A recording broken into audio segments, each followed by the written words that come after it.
The throne room of Nocturna was silent, save for the slow drip of water echoing through the ancient stone corridors.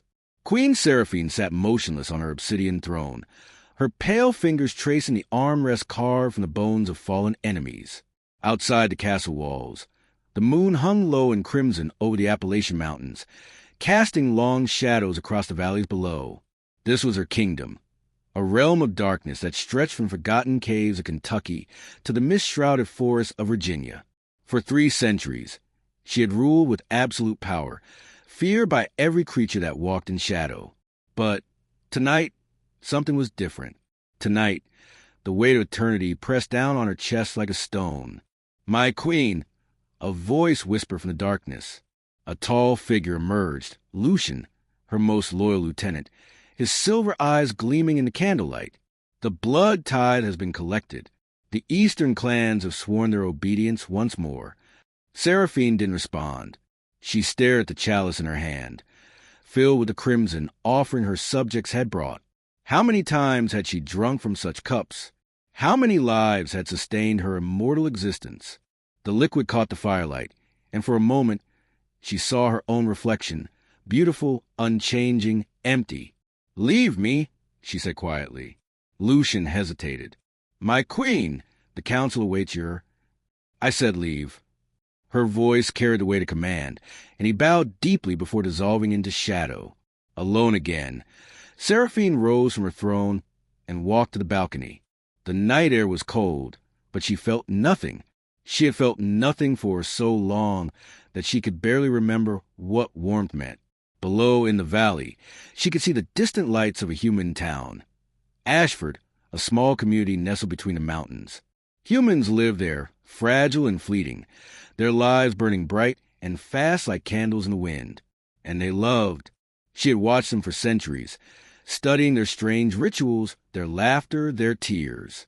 She had seen them sacrifice everything for one another, throw themselves into danger for those they cherished, waste their precious years on devotion that made no logical sense. They loved despite knowing they would lose everything, despite knowing death waited for them. What did that feel like? To be loved not out of fear, not because of power or ancient blood oaths, but because of what? Choice? Connection? Something she couldn't name? Seraphine had ruled for 300 years. She had commanded armies, destroyed rivals, built an empire in the shadows. Thousands bowed before her. Thousands swore eternal loyalty. But not one of them loved her. They couldn't. Love required vulnerability, and she had shown none. Love required truth, and she had given only commands. She was the most powerful being in the eastern darkness, and she was utterly, devastatingly alone. An idea formed in her mind, dangerous, reckless, perhaps mad. But madness was preferable to this emptiness. What if she could walk among them? The humans. What if she could set aside her crown, her power, her immortal form, and discover what they felt? What if, just for a moment, she could be vulnerable enough to be loved? The moon shifted behind clouds, and Seraphine made her decision. 3 nights later, the transformation was complete. Seraphine stood before a mirror in a hidden chamber deep within her castle, staring at the stranger who looked back at her. The spell had worked. Ancient magic drawn from forbidden texts, woven with her own blood and bound by a sacrifice that had cost her dearly. Her supernatural strength was sealed away. Her immortal healing suppressed. Her fangs retracted. Her pale, otherworldly beauty had been muted into something softer, warmer, more human. She looked ordinary. Dark hair fell in natural waves around her shoulders instead of the midnight silk that usually flowed like water. Her eyes, once the color of fresh blood, were now a deep brown. Her skin held the faintest hint of color, a blush of life she hadn't possessed in centuries.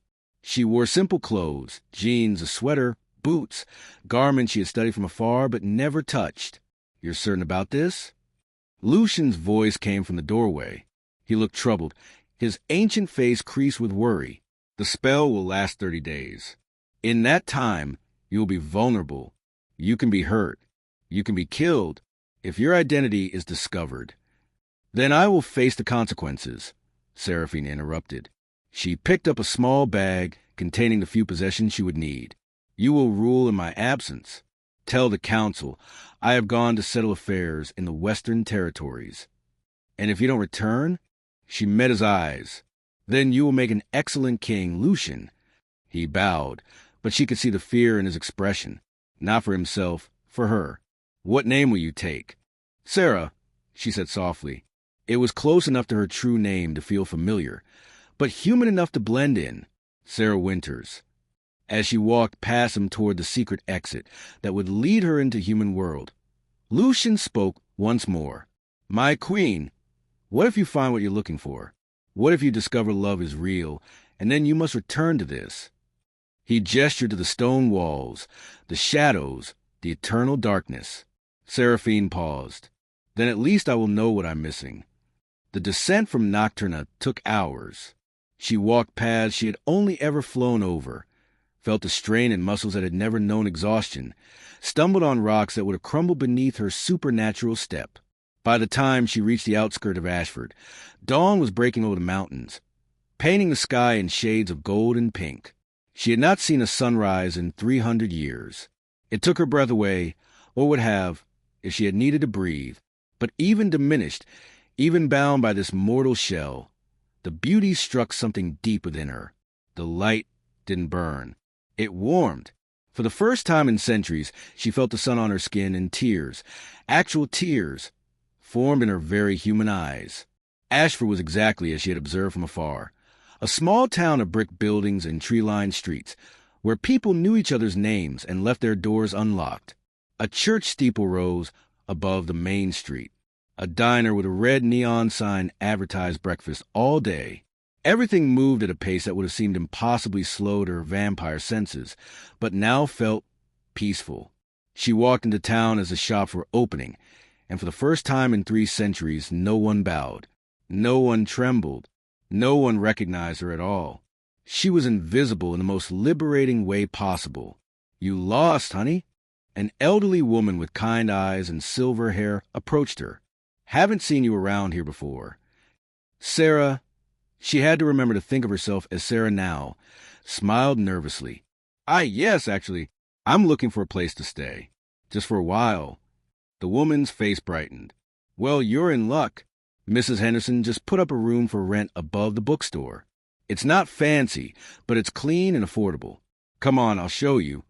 As they walked together down Main Street, the woman chattering about town gossip and local events, Sarah marveled at how easy it was. How simple. The woman asked for nothing, expected nothing. She was helping simply because that's what people did here. The room above the bookstore was small, with slanted ceilings and a window that overlooked the street. It had a bed, a dresser, a tiny bathroom. To someone who had lived in a castle, it should have felt like a cage. But as Sarah set down her bag and looked around, she felt something unexpected. She felt home. "Mrs. Henderson will want first and last month's rent," the elderly woman said. "And if you're looking for work, the diner's usually hiring. My son owns it, Daniel. Good boy, that one. Bit too serious sometimes, but good." Sarah nodded, already calculating how she would navigate this world without the resources she had always taken for granted. She had brought money, currency she had collected over the years, but she would need to be careful. That afternoon, she walked into the diner. It was busy with a lunch crowd, and the smell of coffee and frying bacon filled the air. Behind the counter, a man moved with efficient grace, taking orders and delivering plates with a quiet competence that caught her attention. He was tall, with dark hair that curled slightly at his collar and eyes the color of storm clouds. There was something about his face, not classically handsome, but strong, honest, marked by the kind of character that came from lived experience.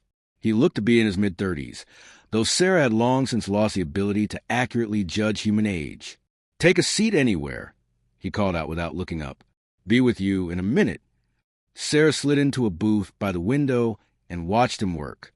He moved through the chaos of the lunch rush with calm efficiency, remembering orders without writing them down, checking on customers with genuine interest. When he finally made his way to her table, he had a coffee pot in one hand and a menu in the other. "Coffee?" he asked, and then their eyes met. Something passed between them, A spark, a recognition, something that made them both pause for just a heartbeat longer than necessary. Sarah felt her pulse quicken, a sensation so foreign she almost didn't recognize it. When had her heart last raced? "Yes, please," she managed. He poured the coffee, his hand steady and sure. "Haven't seen you around before. Just passing through? Actually, I'm staying for a while. I rented the room above the bookstore." A small smile touched his lips. "Welcome to Ashford, then. I'm Daniel. This is my place." "Sarah," she said. "Sarah Winters." "Well, Sarah Winters, what can I get you?" She ordered something random from the menu, not because she was hungry. The spell allowed her to eat, but she would taste nothing, feel no satisfaction from it, but because it was what humans did. They ate together. They shared meals. They built connections over coffee and conversation. When Daniel brought her food, he lingered for a moment. "You okay? You look a little, I don't know, lost maybe." It was such a simple question, but it pierced through her carefully constructed facade. She was lost, more lost than he could possibly imagine. "I'm fine," she lied. "Just new beginnings, you know?" He nodded, understanding his eyes. "Yeah, I know about those. Well, if you need anything, recommendations, directions, whatever, you just ask. We look out for each other here." As he walked away to help other customers, Sarah sat alone with her coffee and watched the town move around her. Through the window, she could see people go about their lives, carrying groceries, walking dogs, stopping to chat with neighbors. Such small, ordinary moments. Such brief, precious lives. And for the first time in 300 years, she wanted to be part of it. That night, lying in her small room above the bookstore, Sarah stared at the ceiling and listened to the sounds of human life around her. Footsteps on the street below. Laughter from a nearby apartment. The distant bark of a dog. In Nocturna, there was only silence broken by whispers and screams. She raised her hand in the darkness, studying it. The skin was warm now, alive with blood that actually flowed. She could feel her heart beating, steady and real. She was mortal, vulnerable, temporary, and it terrified her. But it also made her feel more alive than she had in centuries. Tomorrow, she would begin her experiment in earnest. Tomorrow, she would learn what it meant to be human, to be vulnerable, to be worthy of love not through power but through connection. Tomorrow, she would discover if a monster could become something more. Outside, the moon rose over Ashford, and in a castle far away in the mountains, Lucian stood on the balcony where his queen had stood just days before, wondering if she would ever return. The game had begun. The clock was ticking. Sarah Winters had 30 days to discover what love felt like. She had no idea the price that knowledge would demand. Sarah's first week in Ashford passed like a dream, or perhaps more accurately, like waking from a nightmare that had lasted 3 centuries. Every moment brought new sensations, new lessons in what it meant to be fragile and finite. She learned that human bodies grew tired, that they needed sleep not just as a choice but as a necessity. She discovered the strange pleasure of morning coffee, even though she couldn't truly taste it, and the comfort of routine that came from waking with the sun instead of fleeing from it. Mrs. Henderson, the bookstore owner, was a widow in her 70s with sharp eyes and a sharper wit. She had lived in Ashford her entire life and knew everyone's business, though she wielded that knowledge with kindness rather than cruelty. On Sarah's 3rd day, she found her new tenant struggling with the ancient coffee maker in the small kitchenette. "Here, honey, let me show you," Mrs. Henderson said, taking over with practiced ease. "Where did you say you were from again?" Sarah had prepared this answer. A small town up north, very isolated. "I needed a change." The older woman nodded knowingly. Running from something or running toward something? The question caught Sarah off guard. "I don't know yet." "Well, that's honest at least." Mrs. Henderson poured 2 cups of coffee and sat down at the tiny table. "This town has a way of helping people figure that out. We're small, but we take care of our own. And you're one of us now, whether you planned it or not." It was such a simple declaration, but it struck Sarah deeply. One of us. She had ruled thousands, commanded legions, held the power of life and death over countless beings. But she had never been one of them. She had always been above, apart, alone. That afternoon, she went to the diner. Daniel had mentioned they needed help. And Sarah needed both income and a reason to be part of community. The spell gave her access to her memories and intelligence, but not her supernatural abilities. She would have to rely on very human skills to navigate this world. Daniel was behind the counter when she walked in. His sleeves rolled up as he cleaned the coffee machine. When he saw her, that same small smile appeared, the one that made something warm bloom in her chest. "Sarah, back already? Food's not that good." She found herself smiling back, an expression that felt strange on her face. When was the last time she had smiled genuinely? "Actually, I came to ask about the job, if it's still available." He studied her for a moment, and she felt exposed under his gaze in a way that had nothing to do with her disguise. It was as if he could see something beneath the surface, some quality she wasn't sure she possessed. "You ever waited table before?" "No," she admitted, "but I'm a fast learner. Can you handle difficult customers? Long hours? The occasional kitchen crisis?" Sarah thought of 3 centuries of vampire politics, blood feuds, and supernatural war. "I think I can manage." Daniel laughed, a sound that was surprisingly warm. "All right, when can you start?" "Now." He raised an eyebrow. Eager. "I like that. Come on, I'll show you the basics." The next few hours were a revelation in human incompetence. Her own. Sarah, who had commanded armies with flawless precision, who had orchestrated political schemes that spanned decades, who could remember every detail of every conversation she'd had in 300 years, could not remember which table had ordered the burger medium rare versus well done. She dropped a tray of glasses, mixed up orders, and accidentally called a customer by the wrong name 3 times. But Daniel was patient. Whenever she made a mistake, he would gently correct her, showing her the system, teaching her the rhythm of the work. And slowly, she began to understand something profound. This wasn't about perfection. It was about effort, about trying, about being human enough to fail and keep going. "You're doing fine," Daniel said during a brief lull. "First day's always rough. You should have seen me when I took over this place from my dad. Burned so much food the fire department started keeping a truck nearby." "This was your father's diner?" A shadow passed over his face.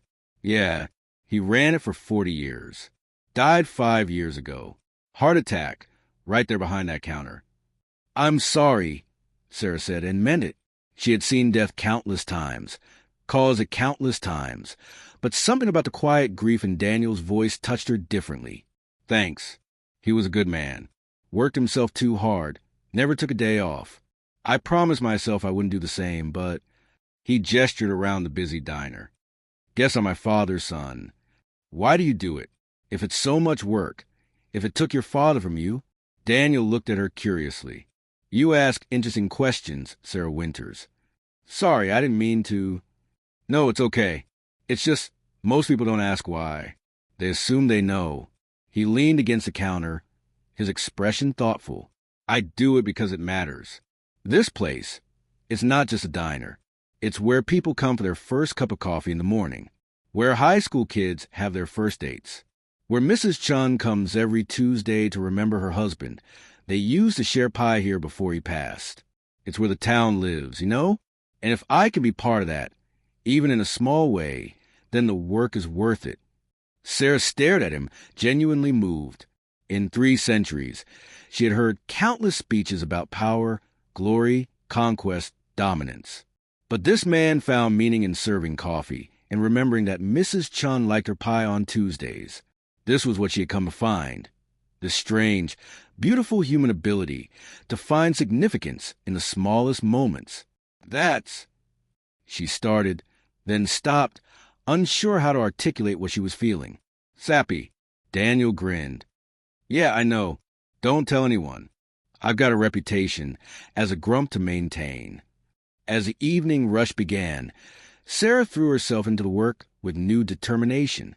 She would learn this. She would understand what it meant to be part of something not through fear or power, but through simple, honest effort. And watching Daniel move through the diner, checking on his customers, remembering their stories, caring about their small joys and sorrows. She began to understand what love might look like. It looked like showing up, like remembering, like caring when you didn't have to. That night, as she was closing up, a group of teenagers came in, loud and boisterous.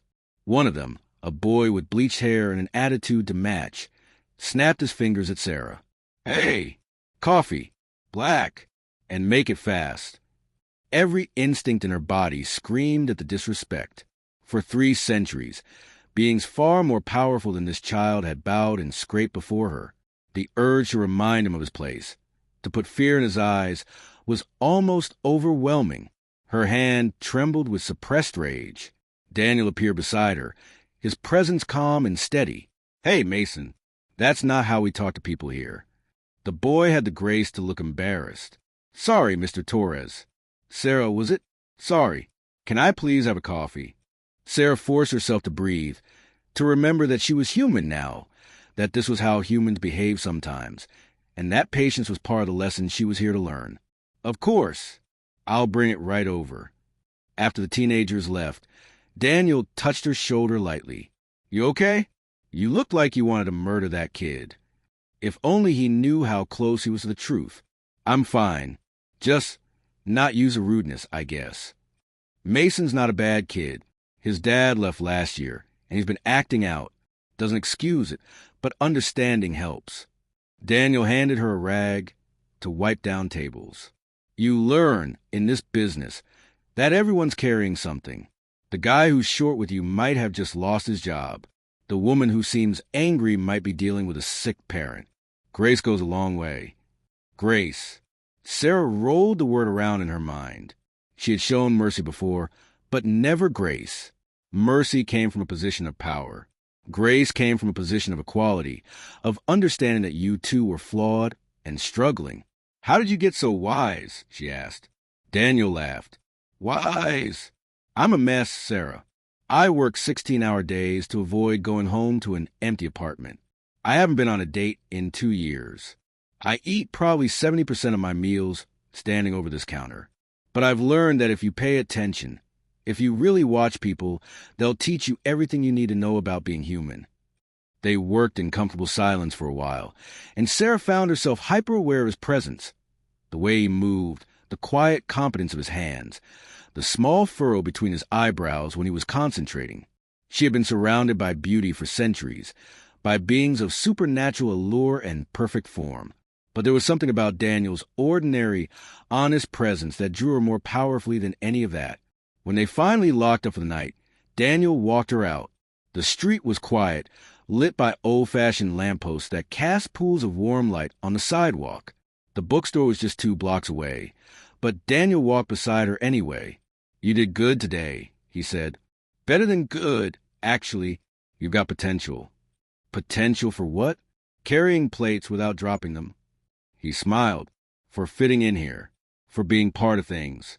I know it might not seem like much, coming from wherever you came from, but this town, these people, they're good. They're worth knowing." They stopped in front of the bookstore, and for a moment, neither of them moved. Sarah was acutely aware of how close he was, of the warmth radiating from his body, of the way his eyes searched her face as if trying to solve a puzzle. "Why did you really come here, Sarah?" he asked softly. "To Ashford, I mean. You don't seem like someone running from something. You seem like someone looking for something." She should lie. She should deflect. But standing there in the gentle lamplight, feeling more human than she had in 300 years, she found herself telling a version of the truth. "I want to know what it felt like. To be ordinary. To be real." Daniel nodded slowly, as if this made perfect sense to him. "And how's it feel so far?"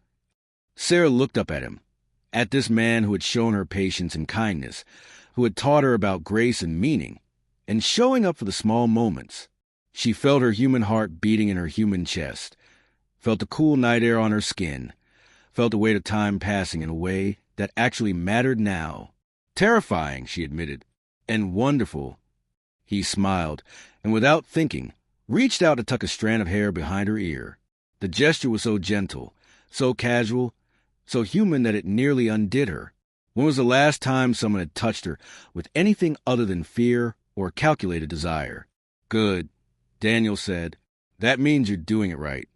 He said good night and walked back toward the diner, and Sarah stood there for a long moment, touching the place where his fingers had brushed her skin. In Nocturna, she had been worshipped, feared, obeyed. But Daniel had touched her like she was just a woman who had worked a long shift, who needed a kind word and a gentle gesture. He had touched her like she was human, and God help her, she was starting to wish she really was. Over the following days, a routine developed. Sarah would wake with the sun, help Mrs. Henderson in the bookstore during the mornings, then head to the diner for the lunch and dinner shifts. She was getting better at the work, learning the rhythms and patterns, starting to recognize the regular customers and their preferences. Mr. Patterson always wanted his eggs over easy and the newspaper delivered to his table before he asked. Jenny Martinez and her study group took over the back booth every Thursday night and went through enough coffee to fuel a small army. Old Tom sat at the counter and nursed a single cup of coffee for hours, and Sarah learned from Daniel that he was lonely since his wife died, and the diner was the only place he felt connected to people. These small details, these tiny human stories, fascinated her. In her old life, she had dealt with grand narratives, wars, power struggles, eternal conflicts. But there was something profound about the small scale of human connection, the way a cup of coffee could be an act of kindness, the way remembering someone's order could make them feel seen. And through it all, there was Daniel. She found herself watching him when she thought he wasn't looking, studying the way he interacted with everyone who came through the door. He had infinite patience for Mrs. Chen's long stories about her grandchildren. He slipped extra pie to the waitress who was working 2 jobs to support her kids. He knew which customers were struggling and never commented when they counted out exact change for a meal. He was good, genuinely, uncomplicatedly good. And Sarah, who had spent 3 centuries in a world of manipulation and darkness, was drawn to that goodness like a moth to flame. One evening, about 2 weeks into her human life, a storm rolled over the mountains. Rain pounded against the diner windows, and thunder echoed through the valley. The dinner rush had ended early, with people hurrying home before the worst of the weather hit. Sarah was wiping down tables when the lights flickered and went out. Don't worry. Daniel's voice came from the darkness. Happens all the time up here. Backup generator should kick in any second. But it didn't. They waited in the darkness, listening to the rain, and Sarah felt a strange flutter of something that might have been anxiety. She, who had commanded the night for 3 centuries, felt nervous in the dark. Sarah, you okay? Daniel's hand found her arm, steady and warm. Yes, I don't like the dark, she said, which was both a lie and profound truth. She didn't fear the darkness. She had been the darkness. But this darkness, experienced through human eyes, felt different. It felt uncertain. She heard Daniel moving, and then a match flared to life. He lit several candles he kept behind the counter for exactly this kind of situation, and the diner filled with soft, flickering light. Better? Yes. Thank you. They sat at the counter together, listening to the storm, and somehow the conversation turned personal. Daniel told her about his childhood in Ashford, about his father's long hours and his mother's gentle wisdom, about the accident that took his mother when he was 12 and how his father had poured all his grief into the diner. That's why I can't let it go, he said quietly. It's all I have left of them. Their legacy, their love. It's in every booth, every cup of coffee, every smile we put on someone's face. Sarah listened, aching with an emotion she couldn't quite name. This man carried so much love for people he'd lost, found meaning in honoring their memory through simple daily work. It was so far from her world of eternal existence and forgotten past that it seemed almost alien. What about you? Daniel asked. Your family? Gone, Sarah said, which was true enough. Her human family had died 3 centuries ago, bones long since turned to dust. It's been a long time. That's why you're looking for something, Daniel said, understanding in his voice. When you lose the people who made you who you are, you have to figure out who you want to be next. She turned to look at him in the candlelight. This man who understood things he didn't even realize he was understanding. Is that what you did? Trying to. Still working on it. He smiled ruefully. Turns out becoming yourself is a lifelong project. If only he knew she had had several lifetimes and still didn't know who she was. The storm raged on, and they talked for hours about everything and nothing. Daniel told her about the town, about the people, about the small dramas and joys that made up life in Ashford. Sarah, carefully editing her past, told him about her love of books, her fascination with how people connected, her desire to understand what made life meaningful when you knew it was temporary. That's the thing, though, isn't it? Daniel said thoughtfully, it's meaningful because it's temporary. If we had forever, nothing would matter. It's the shortness of life that makes us treasure it. Sarah felt something crack inside her chest. 3 centuries of existence, and she had treasured nothing, had loved nothing, had connected with no one. This man, who would live perhaps 80 or 90 years if he was lucky, understood something she had missed entirely. You're crying, Daniel said softly, reaching out to touch her cheek. Tears, human tears, were sliding down her face, and she hadn't even realized it. I'm sorry, I don't know why. Hey, it's okay. He pulled her into a hug, and Sarah froze, every muscle in her body locking up. She couldn't remember the last time she had been held. Touched, yes, in passion or violence or ritual. But held? Comforted? It had been so long. Slowly, carefully, she let herself relax into the embrace. Daniel was warm and solid and real, and she felt his heartbeat against her cheek, steady and sure. This was what she had come for. This moment, this connection, this feeling of being held not as a queen or a monster or a legend, but as a woman who was sad and needed comfort. Whatever you're running from, Daniel murmured into her hair, you don't have to run anymore. You're safe here. But she wasn't running from something. She was running toward it, toward this, toward him, toward the possibility that maybe, just maybe, a monster could learn to be human. And that's when Sarah realized a terrible truth. She was falling in love with him, not the obsessive, possessive feeling she had known in her vampire life, not the blood-bound devotion of her subjects, but real love, the kind that made you vulnerable, the kind that required honesty, the kind that could destroy you if it was lost, the kind that would demand she tell him the truth. The lights flickered back on, breaking the moment.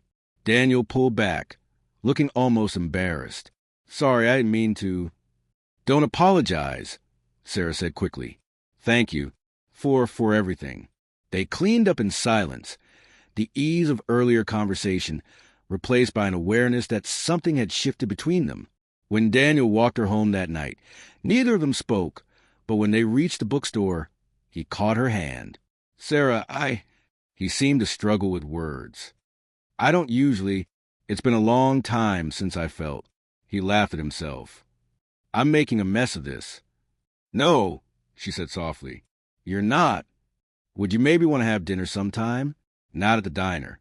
Somewhere else. Just us. Every rational part of her screamed to say no. She had 2 weeks left.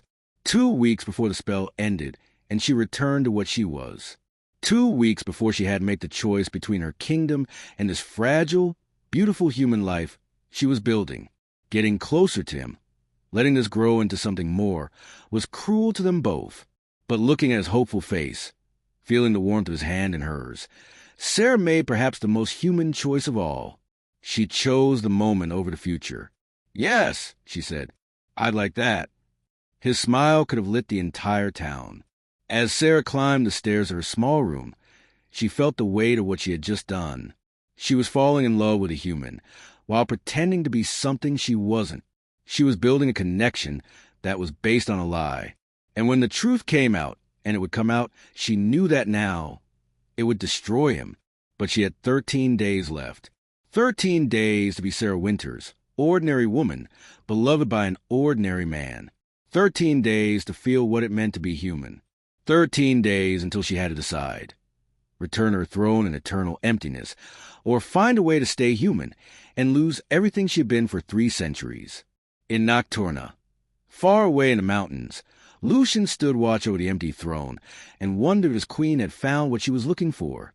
If he had known the answer, he would have wept, because she had. and it was going to break her heart. The date was set for Friday night, which gave Sarah 3 days to panic in private. She had faced down rival vampire lords, negotiated with ancient demons, survived 3 centuries of supernatural politics, but the prospect of a simple dinner date terrified her in ways that actual warfare never had. Mrs. Henderson noticed her agitation immediately. "You're wearing a hole in my floor with all that pacing," the older woman said, looking up from her accounting books. "What's got you so worked up?" "I have a date with Daniel from the diner." Mrs. Henderson's face split into a wide grin. "Well, it's about time.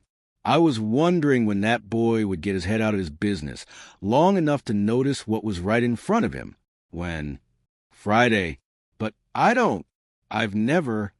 Sarah caught herself before saying she'd never been on a date in 300 years. "I'm just nervous." "Honey, if Daniel asks you out, it's because he likes you. Just be yourself." Be yourself. Sarah almost laughed at the impossibility of that advice. Which self? The vampire queen who had orchestrated the deaths of thousands? The lonely immortal who had forgotten what warmth felt like? Or this fragile construction, Sarah Winters, who was learning what it meant to be human one fumbling step at a time? That afternoon at the diner, the tension between her and Daniel was palpable. They moved around each other carefully, hyper-aware of every accidental touch, every exchanged glance. The other waitress, Maria, noticed immediately. "Oh my God, you two are adorable," she whispered to Sarah during a lull. "He hasn't been on a date in forever. You're good for him." But was she? Sarah watched Daniel laugh at something a customer said, saw the genuine warmth in his expression, and felt the weight of her deception like a stone in her chest. He deserved honesty. He deserved someone real, not a monster playing at humanity. The day of the date arrived, and Sarah stood in front of her tiny closet feeling completely lost. She had owned gowns worth fortunes, worn the finest silks and velvets, been adorned with jewels that would make kings weep. Now she stared at 3 simple dresses, and had no idea which one said, "I'm a normal human woman who definitely isn't a 300-year-old vampire queen." A knock on her door made her jump. Mrs. Henderson stood there with a knowing smile and a garment bag. "I thought you might need this. It was my daughter's before she moved to California. She's about your size." Inside was a deep blue dress, simple but elegant, the kind of thing that would make someone look twice without being obvious about it. Sarah felt tears prick her eyes again. She had cried more in the past 3 weeks than in the past 3 centuries.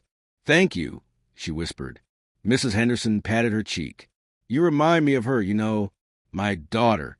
Same lost look when she first fell in love, like she couldn't believe it was real, so she kept waiting for it to break. What if it does break? Then you pick up the pieces and keep going. That's what living is. Honey, it's not about avoiding the breaks. It's about being brave enough to risk them. Daniel picked her up at 7, and when Sarah opened the door, his expression made every moment of anxiety worth it. He just stared for a moment, then smiled that soft smile that made her heart do strange things. "You look beautiful." "You clean up pretty well yourself," she said, and he did. Out of his diner uniform, wearing dark jeans and a button-down shirt, he looked... She searched for the word. Handsome? That was too simple. He looked real, solid, present, human in all the best ways. He took her to a small Italian restaurant one town over, a place with checkered tablecloths and candles in wine bottles.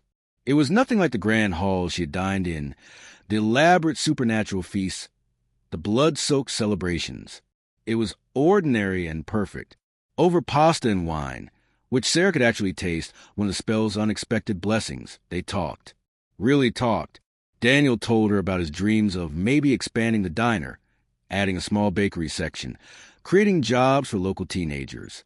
He talked about his fear that he was wasting his life, that his father would be disappointed he hadn't done more, gone further. "I think your father would be proud," Sarah said quietly. "You've taken what he built and filled it with love. That's not wasting anything." "You always say things like that," Daniel observed, "like you've thought about life more than most people, like you've had longer to think about it." Sarah's heart skipped. "What do you mean?" "I don't know. There's something about you, like you're older than you look. Not physically, I mean, like your soul is old, like you've seen things. He laughed self-consciously. Sorry, that sounds crazy. No, Sarah said carefully. It doesn't sound crazy. They shared tiramisu for dessert, and Sarah marveled at the simple intimacy of sharing food, of Daniel's fork occasionally touching hers, of laughing when she got whipped cream on her nose, and he reached across to wipe it away with his napkin. This was what she had missed. Not the grand gestures or eternal vows, but these small moments of connection, of seeing and being seen, of matching to someone not because of what you could do for them, but because of who you were. But who was she? That question haunted her as Daniel drove them back to Ashford, his hand occasionally leaving the gearshift to hold hers. She was living a lie, building something beautiful on a foundation of deception. With every day that passed, every moment she spent with him, the truth became both more essential and more impossible to tell. He parked outside the bookstore, but made no move to get out. They sat in the darkness, the only light coming from the street lamp outside, and the air felt heavy with unspoken things. I really like you, Sarah, Daniel said quietly. I know we've only known each other a few weeks, but I feel like I've been waiting for you, like everything before was just marking time until you walked into the diner. Sarah's throat tightened. Daniel, I know it's fast. I know it's probably crazy. But life's short, you know? My dad taught me that. He worked his whole life thinking he'd have time later for the things that mattered, and then one day there was no more time. I don't want to make that mistake. Life is short, Sarah agreed, and the irony of those words coming from her almost made her laugh. But Daniel, there are things about me you don't know, things that might change how you feel. He turned to face her fully. Then, tell me. This was the moment. She could tell him the truth right now. Rip off the bandage. Let him see what she really was, and face the consequences. It would hurt. God, it would hurt, but it would be honest. But looking at his open, trusting face, Sarah couldn't do it. Not yet. She had 10 days left. 10 days to be loved as a human woman, before she had to reveal the monster beneath. I will, she promised. Soon. I need a little more time. Daniel studied her face, and for a moment, she thought he would push, would demand the truth right then. But instead, he nodded slowly. Okay, but Sarah, whatever it is, whatever you're hiding, I don't think it's going to change how I feel. I think I'm falling for the real you, whoever that is. He kissed her then, soft and gentle, and Sarah felt something inside her break and rebuild at the same time. His lips were warm, his touch careful, like she was something precious he was afraid of breaking. It was nothing like the passionate, possessive kisses she had known in her vampire life. It was better. It was real. When they finally pulled apart, Sarah rested her forehead against his. I'm falling for you, too, she whispered. And that terrifies me. Good terrified or bad terrified? Both. He smiled against her hair. Yeah, me too. They sat there for a long time, just holding each other, and Sarah tried to memorize every detail.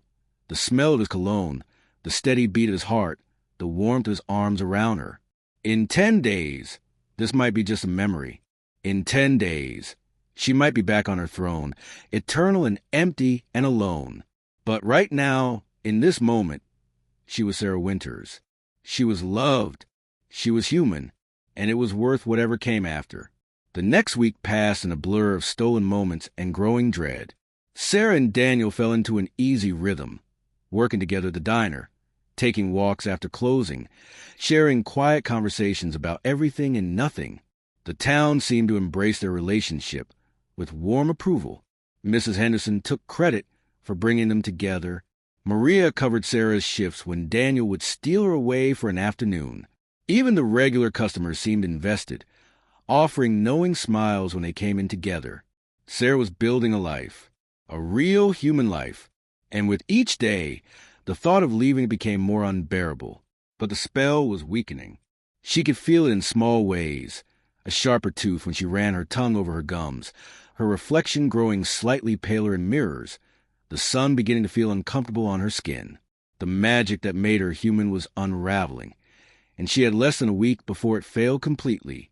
5 days before the spell's end, something happened that changed everything. It was a quiet Tuesday night at the diner. Daniel had gone to the bank to make a deposit, leaving Sarah to close up. She was wiping down the last table when the door opened, despite the closed sign being clearly visible. 3 men walked in, rough-looking, with hard eyes and nervous energy that set off every predatory instinct Sarah had spent weeks suppressing. The leader, a man with a scar across his jaw and prison tattoos on his knuckles, smiled without warmth. "Sorry, we're closed," Sarah said, her voice steady despite the alarm bells ringing in her head. "That's okay, sweetheart. We're not here for food." He pulled out a gun. "We're here for the register." Sarah's mind raced. In her true form, these men would have been less than insects to her. She could have torn them apart in seconds. But bound in this human shell, she was as vulnerable as any other woman facing armed criminals. "Take it," she said calmly, backing toward the register. "Take whatever you want." But as she moved, one of the other men grabbed her arm, his grip bruising. "Not so fast. We've been watching this place. Know it does good business. There's got to be more than what's in that register." "There's a safe in the back," Sarah said, trying to keep her voice from shaking. "I'll show you." "Damn right you will." The leader pressed a gun against her spine. "And if you try anything stupid, we'll make sure." The door burst open. Daniel stood there, taking the scene in an instant. Sarah with a gun pressed her back, the open register, the 3 armed men. His face went white, then red with rage. "Let her go," he said, his voice deadly quiet. "Daniel, don't." Sarah screamed, but was too late. He was already moving, crossing the distance between them with reckless courage, reaching for the man holding her. The gun went off. The sound was deafening in the small space. Sarah watched, frozen in horror, as Daniel stumbled backward, blood blooming across his shirt. He looked down at the wound, then at her, his expression one of confusion and pain. "Sarah," he whispered and collapsed. Something inside Sarah snapped. The spell that had bound her power, already weakening, shattered completely under the force of her rage and terror. She felt her true nature surge back, the strength, the speed, the predatory fury of 3 centuries. Her eyes flared red, her fangs extended, and the 3 men who had dared to hurt the one person in this world she loved suddenly realized they had made a terrible, fatal mistake. What happened next took less than 30 seconds, but would be seared into Sarah's memory forever. She moved with supernatural speed, disarming the leader and breaking his wrist in one smooth motion. The second man tried to run. She caught him before he reached the door. The third raised his gun. She crushed it in her hand like paper. When it was over, all 3 men were unconscious on the floor, and Sarah stood over them, breathing hard, her true face finally visible. Then she heard a weak cough and remembered what mattered. "Daniel." She dropped to her knees beside him, pressing her hands to the wound in his chest. There was so much blood, too much blood. His face was pale, his breathing shallow and rapid. He was dying. She could hear his heartbeat stuttering, could smell the damage the bullet had done. "Stay with me," she begged, tears streaming down her face. "Please, Daniel, stay with me." His eyes opened, focusing on her face with difficulty. She knew what he was seeing. Her real face, pale and inhuman, her eyes still glowing red, her fangs visible, the monster she had hidden so carefully for 3 weeks. "Sarah," he whispered. What are you—" "I'm sorry," she sobbed. "I'm so sorry. I should have told you. I should have." But her words were cut off by a strangled gasp of pain. She had minutes at most. The nearest hospital was 20 miles away. Even an ambulance wouldn't arrive in time. Daniel was going to die here, in this diner that meant everything to him, and it would be her fault. Her presence, her deception, her weakness had brought this down on him. Unless— Sarah looked at her wrist, at the veins that carried the blood of eternity. There was one way to save him, one way to give him back his life. But it would change him forever. It would make him what she was. It would damn him to the same existence she had spent 3 centuries drowning in. "Daniel, listen to me," she said urgently. "I can save you, but it will change you, make you like me. You'll live forever, but you'll never see the sun again, never taste food, never grow old, never die. You have to tell me, do you want this? Do you want to live, no matter the cost? He stared at her, pain and confusion warring in his expression. His hand came up to touch her face, his fingers trembling. I want to understand, he gasped. Who you are, what this means. There's no time. She could hear his heart failing, could smell death approaching. Please, Daniel, choose. Let me save you, or let me call an ambulance and pray. But choose now. His eyes met hers, and in them, she saw not fear, not revulsion, but something that looked impossibly like trust. Even now, even seeing what she truly was, he still looked at her like she mattered. Save me, he whispered. I choose you. Sarah bit her wrist, feeling the sharp pain of her own fangs, and pressed a wound to his lips. Drink, she commanded, and he did. The transformation took hold immediately. She felt the connection snap into place, the blood bond that would link them forever, that would make him her progeny, her responsibility, her eternal burden. His body arched as vampire blood worked through his system, rewriting his DNA, stopping his heart, and restarting to a new, slower rhythm. The bullet wound sealed itself. His color returned, though it would never quite be human again. His eyes opened, and they were no longer storm gray but had flecks of red in them, the mark of the newly turned. What did you do to me? He asked, his voice stronger now but carrying an edge of horror. What am I? Before Sarah could answer, sirens wailed in the distance. Someone must have heard the gunshot and called the police. She looked at the three unconscious men, at the blood on the floor, at Daniel, who was now something not quite human anymore. We have to go, she said. Right now? I'll explain everything, but we have to leave before. No. Daniel stood up, looking at his hands, at the blood on his shirt from a wound that no longer existed. No, you don't get to just... What did you do to me, Sarah? Or is that even your name? It's Seraphine, she said quietly. I'm Seraphine, Queen of Nocturna, and I've lived for 300 years. I came here to learn what love felt like, to be human, to understand what I've been missing. She laughed bitterly.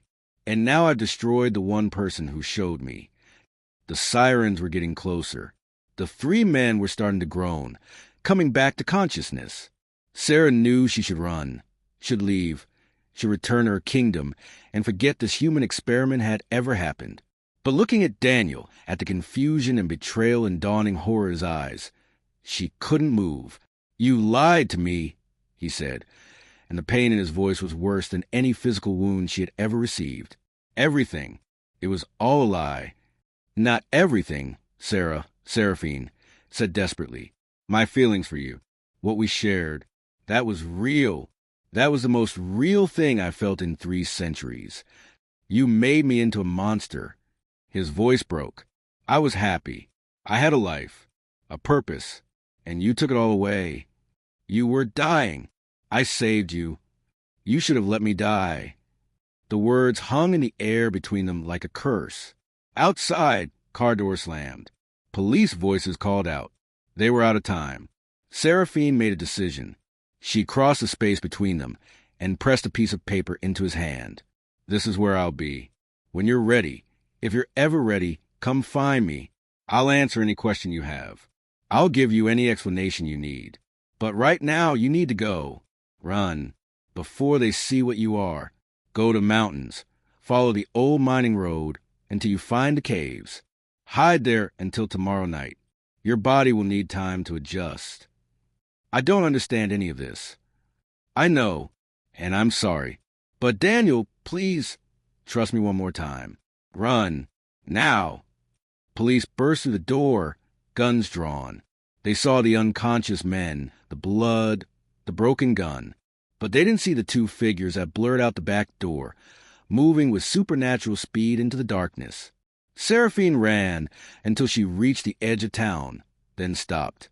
She could have kept going, could have used her newly restored powers to be back at Nocturne in hours. But she waited, hidden in shadow, until she saw Daniel stumble into the forest, moving with the awkward speed of the newly turned. He would hate her now, probably forever.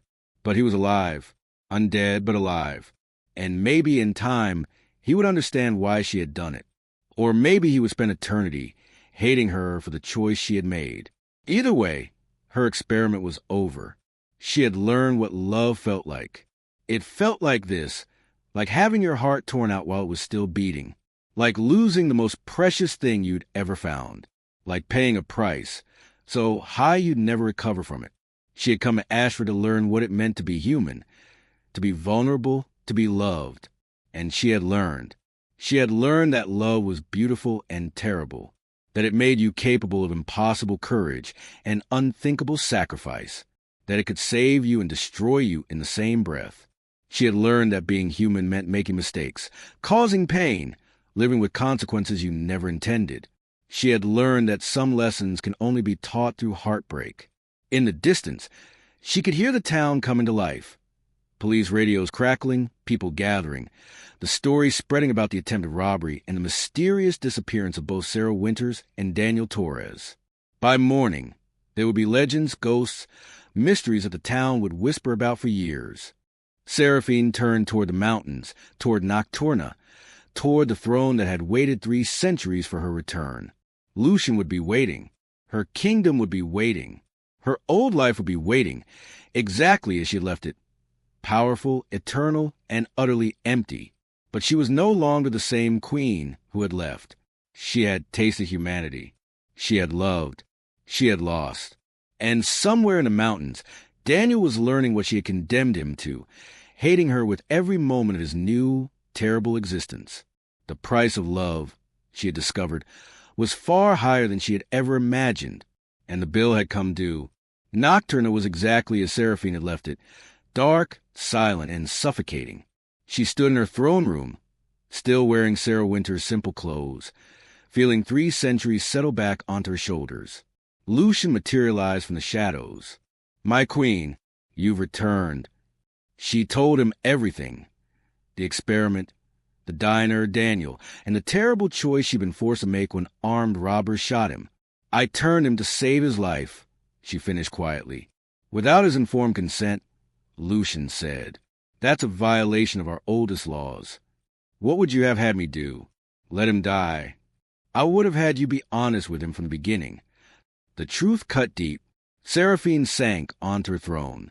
"You're right. I was a coward. I want to be loved as a human so badly that I lied about everything." A commotion at the entrance interrupted them. Guards dragged in a struggling figure. Daniel. His eyes were wild, his clothes torn, his face smudged with blood. "You did this to me," he spat, holding up trembling hands. "I can hear every heartbeat in the valley. I'm so thirsty I can barely think. You turned me into a monster." "Daniel, don't." Sarah Winters never existed. Did she? It was all a lie. A bored vampire queen playing at being human. Each word was a knife, but Seraphine stood still, taking the anger she deserved. "You're right. I lied about who I was. But everything I felt was real. How can I believe anything about you?" His voice cracked. "I loved you. We did have something real," Seraphine said softly. She told him the truth, all of it, her 300 years of emptiness. How working in his diner had made her feel alive for the first time in centuries. How he'd shown her that meaning came from small acts of kindness, not grand gestures of power. "That doesn't make what you did right," Daniel said, but his voice was softer. "I know, but I'm going to make it better." She looked at both him and Lucian. "I'm going to teach him everything he needs to know. And then I'm going to give him a choice I never had, the choice to be human again." "That's impossible," Lucian breathed. "There's a ritual, ancient and dangerous, with a price so high no one attempts it. But if it exists, I'll find it." Daniel stared at her. "Did you mean any of it? Or was I just your experiment?" "You weren't an experiment," Seraphine said, meeting his eyes. "You were my redemption, and I destroyed that with my cowardice and lies." After a long silence, Daniel spoke. Teach me how to be what you've made me. Then we'll see about this ritual. But no more lies, no more secrets. Can you do that?" "Yes." "And I need to know, did you really feel something, or was it just novelty?" "I fell in love with you," Seraphine said simply. "Completely. Terrifyingly, really. When you were dying, I wasn't thinking about consequences. I was thinking I couldn't exist in a world where you didn't. Over the following weeks, Seraphine taught Daniel to control his new nature. But more importantly, she showed him who she really was. Her journals filled with loneliness, her library collected centuries, her slow erosion of humanity. I stopped feeling things around year 50, she told him. That's why I came to Ashford, to remember what it felt like to be alive. Daniel listened to her story, how she'd been turned at 19 in 1725 Massachusetts, watching her family die, how she'd killed her creator 50 years later and built a kingdom, telling herself she was protecting humans while becoming a different kind of monster. But when I was Sarah Winters, she said, I felt human again. You can be more than what you've been, Daniel said. We're not just what we are. We're what we choose to do with it. Use your power for something better. Change this kingdom. Make it protect humans instead of preying on them. Together, they reimagined Nocturna. New laws. Vampires would feed only from willing donors. Humans who knew of them would be protected. The kingdom would earn respect, not rule through fear. 3 months later, Daniel came to her study. I've made a decision. We do the ritual. Make me human again. But if it works, I don't go back to my old life. I want to work with you. Building bridges. Creating change. Whether I'm human or vampire, I believe in what we're building. What about us? Seraphine asked quietly. I love Sarah Winters. I'm starting to care about Seraphine. They're the same person, just more complete. Maybe we can figure out what we are to each other. But no more lies. Just truth. The ritual required a month to prepare. The price was steep, a significant portion of Seraphine's power, permanently weakening her. But for Daniel's humanity, she would gladly pay. On a new moon, surrounded by candles and ancient symbols, they performed the ritual. Magic tore vampire nature from Daniel's cells as his body remembered humanity. When it ended, his eyes were storm gray again, fully human. You gave it back to me, he said in wonder. I took it without permission. It was the least I could do. You didn't have to weaken yourself. But you did it anyway. For me. Of course. I love you. I love you too. Both versions of you. The next morning, they watched the sunrise together from Nocturna's balcony. So what now? Daniel asked. Now you choose. You're human again. You can leave all this behind. Daniel took her hands. What if I want to stay? Work with you? As a human partner, not a vampire subject? I choose to stay because I believe in what we're building. Because I love you. Together, Vampire Queen and Human Man began building a kingdom based not on fear, but on the lessons she learned in 3 weeks of ordinary life. That meaning came not from living forever, but from choosing to love and be loved, no matter the cost. Redemption was possible, even for monsters. And sometimes the greatest power was not in taking life, but in giving it back.